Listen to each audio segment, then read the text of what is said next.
Also developing tonight, First Lady Melania Trump becomes the subject of two attacks. The first set off by a disturbing music video from rapper Snoop Dogg depicting the shooting of a man in a clown suit resembling Donald Trump. President Trump criticized that video, prompting another rapper, Bow Wow, to weigh in with an offensive tweet that said this. I mean, just read this stuff. It is about his wife. It's about her work. It's just repulsive. So anyway, that's that. The second, less incendiary attack was from MSNBC host Rachel Maddow, who in defending her report on Donald Trump's 2005 tax return suggests that the reason it was so squeaky clean, which was somewhat of a surprise to her, must have been because it was the year of Melania Trump's citizenship status when she was trying to attain that. Joined now by Mike Huckabee, former Arkansas governor and Fox News contributor, and Lisa Booth, president of High Noon Strategies. Welcome to both of you. Good evening. It's usually sort of understood. You don't go after first ladies. You don't go after families. This has been happening on a fairly regular basis to most members of the family for the Trumps. Governor Huckabee, what's your take? Well, it's been historical that we don't let people just go off on the families because they're not on the ballot. They didn't ask for this. And Melania Trump is a beautiful, classy lady, and the attacks on her are they're obscene. And some of them, frankly, I think are felonies. When you start specifically talking about violent acts and misogynist kind of activities toward a person of a prominent position, I mean, it's just disgusting. And this guy, Bow Wow, what a bad dog. Take away all the bones. Make him, go underground. I mean, what a goober for him to go out and think somehow he's important and he even has a right to say it. It's just disgusting. Yeah, I mean, it's reflective of the crude, crass world that we live in.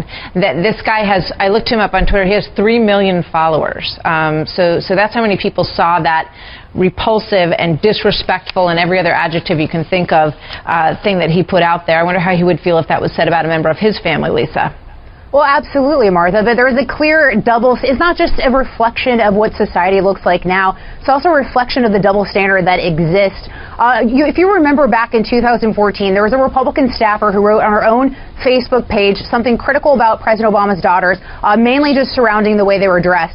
She was hounded by news reporters. She had to resign. She was made into an international news story. There were TV stations outside of her house, but what have we seen done to the Trumps? We've had the comment from Bow Wow. We had Snoop Dogg literally shooting the president in a music video. We had Madonna thinking about blowing up the White House. We had that SNL writer writing something horrible about Barron Trump, who's only 10 years old. But yet these comments are completely excused because it's about President Trump as opposed to President Obama. I just want to talk a little bit about the 2005 tax return, which Rachel Maddow has had to sort of do a dance with because it didn't turn out exactly the way that she anticipated it would. She says 2005 is the year that Mr. Trump married his lovely wife, Melania.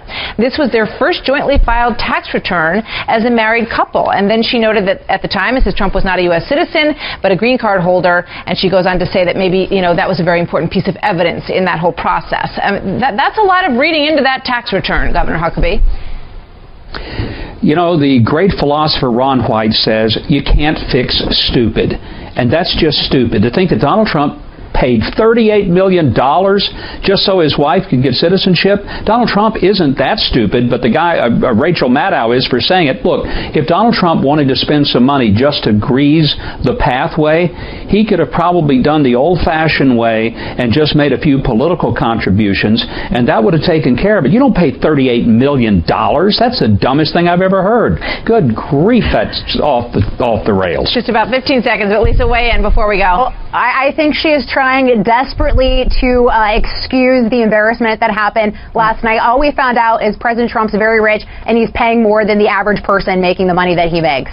We got to go. Thanks, you guys. Good to have you here. Thanks, Martha. The president's temporary travel ban 2.0. But the question is, Hawaii, what do they have involved in their in their situation that would regard this? Well, you know, what Hawaii said was, look, this is going to be terrible. It's going to have an incredible impact on our economy because we're not going to have any students coming from these countries. Yeah. Hello, you don't have anyone coming from these countries anyway. I mean, this is the most hypocritical reaction to the president and this executive order. Look, the bottom line is you got a judge here who, bottom line, hates Donald Trump. He's appointed by President Obama. He's an Obama appointee, but he is now saying what I'm going to do is I'm not going to look at this executive order and assess it based upon the four corners of the order itself. I will assess it based on things that Donald Trump said during the campaign.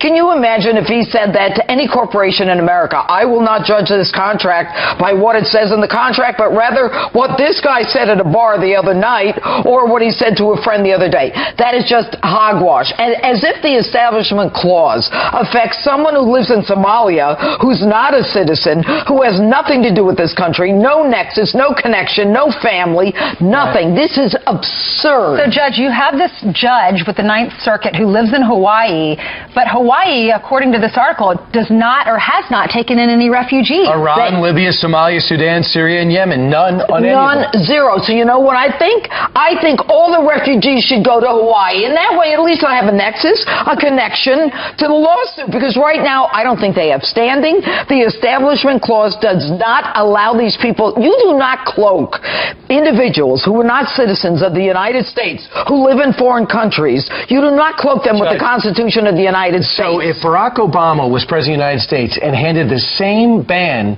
the six-nation pause, to put it out there, it would have passed. Not only would they say this passes constitutional muster, they would say, here is a president who has our taking safety, action, our security, and our interest at stake. Here is a president who understands the Constitution, who knows that he has the right to protect us. So what's next? What's next? Yeah. The Ninth Circuit. It's a Ninth Circus. It's a joke. That's why they did it in Hawaii, although they have no standing, no nexus, no connection. Apparently, there's a story out this morning that Congress is considering splitting the Ninth Circuit, which is half the country, right, geographically, in two. Is that a good idea? Yeah, we double the idiocy. Well, there's also according to the online machine, what do you call that, the interwebs? Apparently there's a number of people who are suggesting that people should boycott Hawaii because of this. Well, certainly, I'm not going to say to do that, but what I would say is this. You know what? You do not and should never have a hypocrisy in the courts. And that's what's happening right now. And we are at a very critical point in this country.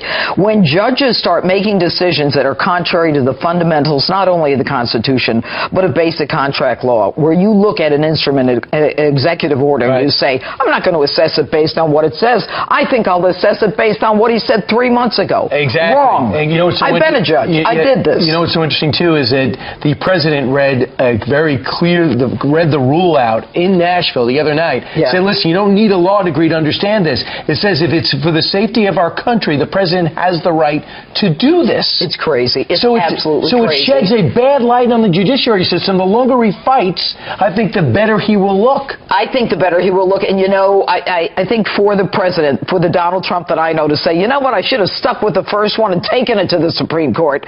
You know, that's the president that I love. And you know what? He's right. He was mad at Attorney General Sessions for recusing himself. Well, you know what? In this day and age, look, Sessions is an honorable guy. He is an ethical guy. But in this political day and age, to do that is almost an admission to the left that, you know what, we made a mistake. I did something wrong. Hogwash. She didn't do anything wrong. Right. Well, the forces of tolerance have struck again, this time in the state of Wisconsin. Until last week, Kim Dearman worked as a police dispatcher for the University of Wisconsin-La Crosse. But after Dearman defended President Trump's executive order on immigration, the first one, to a coworker, the school informed her she would be fired for using, quote, threatening or abusive language. Today, the school's chancellor, Joe Gao, hastily offered Dearman her job back, saying she shouldn't have been canned without a hearing, you think? Kim Dearman and her attorney, Lee Fear, join us from La Crosse, Wisconsin. Kim and Lee, thanks a lot for joining us.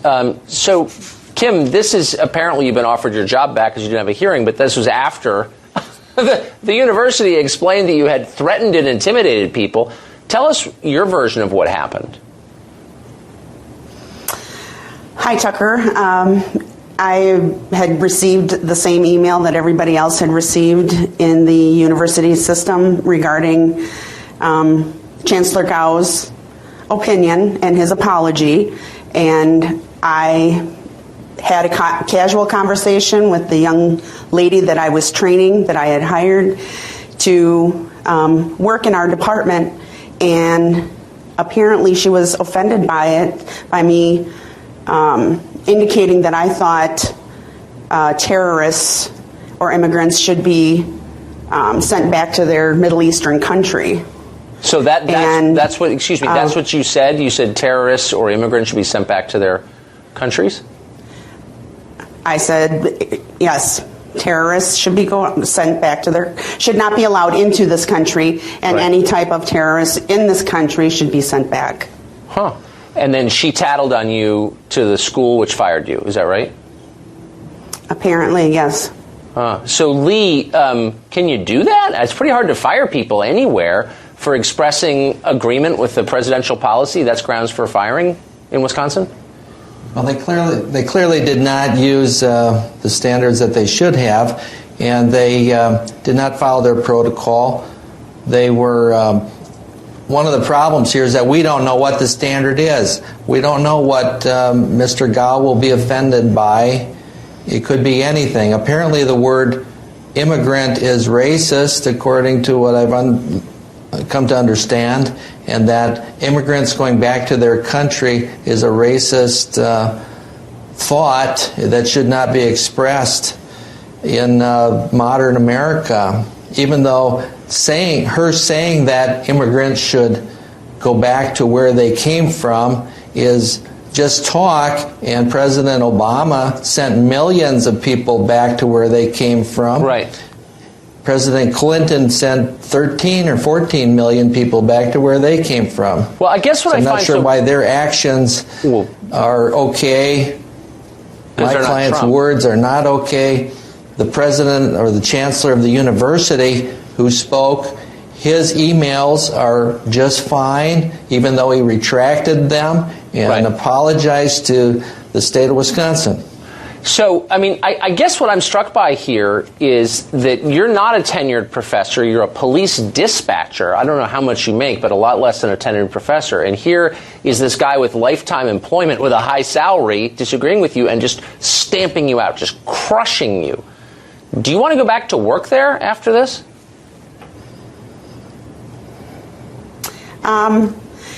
You know, I've intentionally wanted my job back in the beginning, but now I'm worried about going back and being let go for basically any type of reason.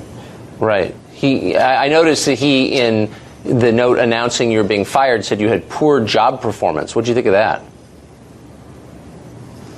I take offense to it. I had received a communication from my direct supervisor in December indicating that my performance was superior. Yeah, well, that was that was before you agreed with Trump. Big mistake. Thanks, Kim, and good luck. I hate to see this. Thank you. Thanks. We are proposing a budget that will shrink the bloated federal bureaucracy. Our budget calls for one of the single largest increases in defense spending history in this country. It throws billions of dollars at defense while ransacking America's investment in jobs, education, innovation, clean energy, and life-saving medical research. He's been a godsend, as far as I'm concerned, for the men and women in uniform. He wants to rebuild the military. I think this is going to be a wake-up call to a lot of people who supported Donald Trump, that his budget is betraying them. More money for defense, more money for our vets, more money for border enforcement without adding to the deficit. Well, some of the sights and sounds from Budget Day, that's what it's called, when the White House rolls out the budget. The budget this time looks like this for the departments that are adding and subtracting, and you can see the percentages here on this graphic. Defense up 10%, Homeland Security up 7%, Veterans Affairs up 6%, and there you see the cuts, the biggest being to the State Department, a 28% cut, and the EPA at 31%. What does this mean, and will it get through at these levels? Let's bring in our panel. Douglas Holtz-Egan, president of the American Action Forum and former CBO director. Eli Stokols, White House correspondent for Politico, and syndicated columnist Charles Krauthammer. Okay, Doug, you've looked at a lot of budgets in your time. What about this one? What does it tell you, and does it level out? It's not a budget. A budget has economic assumptions, it has tax policy, it has mandatory spending policy, or entitlements as people talk about them, and it has these discussions about the annual spending Congress votes on, defense and non-defense. So much of it is missing. It's a very narrow look at a tiny part of the budget, 30% of the budget. Everything else is outside of this. I mean, we should point out this is the blueprint. They're going to fill in the blanks in May, they say. Yeah, I'll come back to that. What did we learn? We learned that there's more money for defense. Well, I think everyone knew that the Defense Department was badly underfunded and that we had readiness problems and we needed to do something about it. The real question was, how do you fit that into the big picture? What we saw here is, I think, the opening bid on some cuts to non-defense discretionary spending. But a lot of these have been tried before historically. They don't go through. So I don't think we really learned a ton about what we're going to get out of this administration. And you say about May? If they put a budget out in May, it'll be done right after Congress has finished its budget work for the year, which means it'll be irrelevant. Okay. Eli, your thoughts on how the White House is pitching this? Mick Mulvaney was out in the briefing room today making his case. Yeah, he said if you watched and listened to the president during the campaign, he's doing all the things he said he was going to do. The problem is he's making a lot of promises on the campaign trail that don't really add up when you do the math. I think you can look at this as sort of a political document. It's not going to go anywhere in Congress, but you can look at it as sort of a message of the president's priorities to his base. Defense, strong border, some signals, and if you get Democrats in the position of having to defend, the NEA and PBS funding, that's not a bad thing for Donald Trump. Although I think you look at Meals on Wheels, that's something that's getting a lot of attention. Cuts to a program that gives millions of seniors hot meals. I think there are some politically problematic things in this budget also. And I think I talked to somebody today, even a foreign policy defense hawk, a Republican on Capitol Hill, who said they're not even happy because they want more money for defense. They just think it's completely unrealistic. They say nobody's really happy in this budget. And you're not going to really have a serious budget until you start to talk about entitlements, and they're trying to avoid doing that. We should point out that President Obama's budget, I think, got one vote one time, and did not get passed in its form as it was thrown up to Capitol Hill. Let me put this up for State Department, and that is real pushback from Capitol Hill on that number of roughly 30% cut. We're not going along with a budget that undermines American leadership and puts American lives at risk. I've been in Congress nearly 30 years. I have never seen anything so reckless when it comes to State Department authorization. The level of spending that the State Department has been undertaking in the past, and particularly in this past year, is simply not sustainable. We are going to construct a way forward that allows us to be much more effective, much more efficient, and be able to do a lot with fewer dollars. The Secretary of State Tillerson in Asia saying he can get it done with those dollars. Well, he won't have to, because this is a budget like every other one I've seen in the decades I've been here that is dead on arrival at Capitol Hill. Capitol Hill is a huge morgue of presidential budgets. There's not one that actually croaked into life. They all come in dead. They are wish lists. They are expressions of one's interest and a way to respond to promises. Now, the beginning of this, the premise of this is defense. In the 8 years under Obama, we had a real destruction of the defense budget. Obama came in, it was about 4.6% of GDP. When he left, it was 3.2%. To put it in context, under the St. John Kennedy, it was around 10%. We are at the lowest ebb since about Pearl Harbor, and you can see it in the readiness. So that had to be done. The problem with the budget is, as Doug indicated, all the real stuff where the money is, the Willie Sutton bank money, is in entitlements. which isn't even in here. And the problem is it's not in here because we got a president who promised in the campaign, unlike just about every other Republican opponent, he wasn't going to touch a hair on the head of entitlements. So if you don't, it all has to come out of the domestic discretionary spending. And when you do that, you end up with these cuts which are never going to happen. And you get all the old perennials. Big Bird is going to get roasted again, or at least proposed to be, and it will, I guarantee you, he will or she will, I'm not sure which it is these days. Well, we'll try to get an answer for you. Is going to escape unscathed. Okay, Doug? I mean, budgets are dead on arrival, but they're usually complete statements of a philosophy. Obama's was real clear. Republicans rejected it entirely, and understandably, but you can't understand the philosophy here.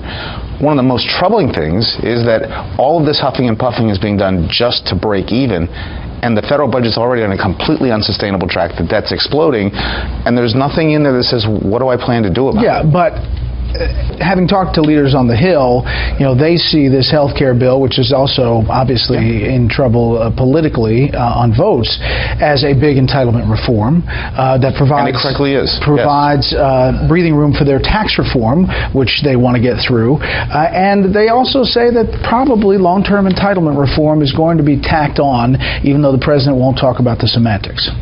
Well, I think that's probably right. What the president has given them mechanically is enough to get started in the congressional budget process. These are my requests for the agencies. They'll fill out the rest, and it'll include some entitlement reforms, whether it's in the Health Care Act for America or other places, and they want to get to tax reform. So a complete set of budgetary activities will take place, but a complete set of budgetary philosophy and the statement to the American people about where we're headed, that's what's missing. This poem is for the woman I love. I knew not what love was till you awoke within my heart. We are now together forever, never shall we part. I will track where you are, I'll decide whom you see. Remember, sweetheart, you belong only to me. So do what I say and don't do anything dumb, or I may have to hit you until you are numb. If you tell another soul, well, that will just make me mad, 'cause I tolerate you, and for that you should be glad. There's one more feeling I must express to you, honey. Don't ever, ever let me catch you touching my money. Some relationships are not as they appear. That's because domestic abuse is often hidden. Join the Women's Center and Shelter in the effort to end abuse early on and help us provide emergency sanctuary to those who most need your protection. To donate, visit the Women's Center and Shelter at wcscanhelp.org. Fox News Radio, I'm Dave Anthony. North Korea is being warned the U.S. may consider a preemptive military strike. If North Korea takes actions that threatens the South Korean forces or our own forces, then that will be met with an appropriate response. Secretary of State Rex Tillerson says it's time for a new approach to disarming the nuclear North after 20 failed years. All options are on the table. He's in South Korea, met with U.S. troops based near the DMZ, that buffer between the heavily armed border. Democrats keep attacking the Republican bill to replace Obamacare over the amount of Americans projected to lose insurance. 24 million people. Democratic Senator Chris Murphy. That is a humanitarian nightmare. Republicans who don't think the bill goes far enough repealing Obamacare keep trying to make changes. Fox's John Decker live at the White House. President Trump continues his barnstorming strategy to build momentum for the Republican health care bill as he meets with the leaders of the Republican Study Committee this morning. The RSC is the largest bloc of conservatives in Congress with 172 members, and with some GOP lawmakers calling the Republican proposal Obamacare light, the president is trying to twist some arms. Meanwhile, Tom Price, the Secretary of Health and Human Services, is holding a press conference aimed at keeping House Republicans in line and gain support for repealing and replacing Obamacare. Dave? John, a British intelligence agency is dismissing as nonsense and ridiculous that a White House spokesman suggested while defending President Trump's assertion that President Obama wiretapped him that British spies might have been used to do the surveillance. The White House has said that more information will be sent to congressional investigators soon. It's St. Patrick's Day. That's the New York Metro Pipe Band that will be in that big parade later today, the largest one in the country. There's also a big St. Patrick's Day celebration in Savannah, Georgia. This is Fox News Radio, fair and balanced. Israel and Syria got into a skirmish in the sky after Israeli warplanes went into Syria and conducted a bombing mission. Syria fired back with anti-aircraft missiles, claiming to have shot down a jet. Israel denied that and said one of the missiles was intercepted by its air defenses. Another airstrike hit Syria and killed at least 30 people. Fox's Jessica Gallagher is live in our Middle East bureau. Dave, activists and first responders say the strike hit a mosque in the rebel-held province of Idlib. The Britain-based Syrian Observatory for Human Rights says most of those killed were civilians. The region is where hundreds of thousands of Syrians have moved after being displaced due to the fighting in the country. Syrian and Russian aircraft have been known to hit the opposition-held region. This as the U.S. killed several terrorists at an al-Qaeda meeting place in Idlib with a strike. The U.S. has hit several al-Qaeda locations in the region in the past. Dave. Jessica, off the coast of Yemen, at least 31 people were killed in an attack on a boat packed with Somali migrants trying to cross the Red Sea to Sudan. A survivor says the boat was hit by helicopter gunfire. It's not clear who was behind the attack. An EMT is dead in New York City, run over by her own ambulance last night. An individual was riding on the back of the ambulance, so they stopped the ambulance. They got out to see what was happening. Then Fire Department Commissioner Daniel Nigro says that joyrider got in and stole the ambulance, backing into another EMT, injuring her, then running over the EMT, Adira Arroyo, killing her, dragging her body. An off-duty cop and civilians stopped the ambulance jacker, and he was arrested. On Wall Street, stock futures are moving a little higher before trading begins later this hour. The NCAA tournament resumes in 3 hours. There were 2 mild upsets on day one. Catch and shoot. Blew it.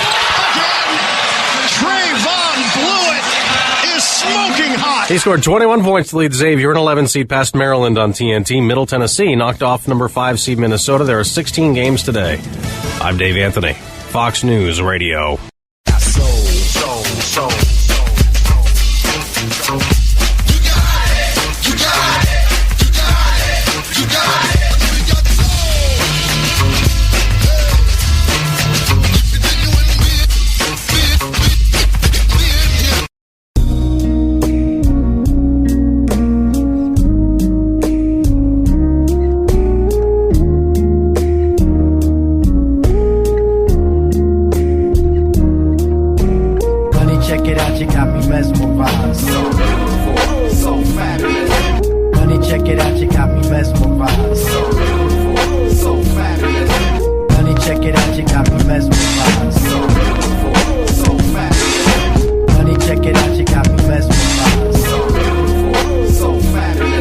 Strolling down the Ave, not a care in the world. Last thing on my mind was meeting a girl. I wanted to hang and chill with my compadres. Had a long day, time to parlay and relax. The weekend was here. Headed to the bar to relax with the beer. Behold, stood this vision of elegant sundress, hair done, body was excellent. A rare beauty only seen in the movies. Paid my admission, this awkward position. I find myself in totally speechless. It may take a satellite to reach this. In the days and my energy spent, feeling the pressure, my heart couldn't measure. It's time for the shyness to disappear. This may be the girl of the year.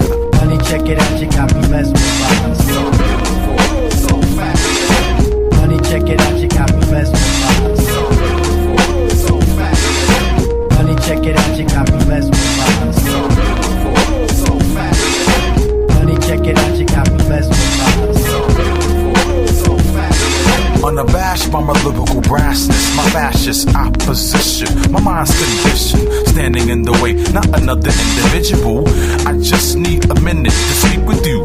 Going on in my mind was a battle. Should I approach her, get shake like a rattle? She approached the bar, I started to flinch. My manhood disappeared in a pinch. Some say it's easy to speak to the females. This wasn't ordinary. On the contrary, this young lady possessed the frame of righteousness that I didn't possess. Must I confess to my mind's transgressions, needing to vent through this lyrical session. The next verse will end with the climax. She was so tight, definitely all that. Honey, check it out, you got me mesmerized. So beautiful, so fabulous. Honey, check it out, you got me mesmerized. So beautiful, so fabulous. Honey, check it out, you got me mesmerized. So beautiful, so fabulous. Honey, check it out, you got me mesmerized. So beautiful, so fabulous. As my palms start to sweat, she steps a little closer, sipping my wet and my mimosa.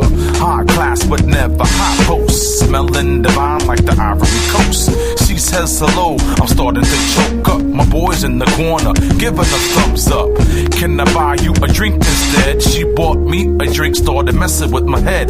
To my surprise, she asked my name. Started to believe that my luck would change. Her voice was angelic as we melted the ice. Exchanged the digits, it was exquisite. Mesmerized by her eyes and demeanor. Posture was perfect, I didn't deserve it. The night passed away with me in a trance. Ending the night right with the slow dance. Honey, check it out, you got me mesmerized. So beautiful, so fast. Honey, check it out, you got me mesmerized. So beautiful, so fast. Honey, check it out, you got me mesmerized. So beautiful, so fast. Honey, check it out, you got me mesmerized. So beautiful, so fast.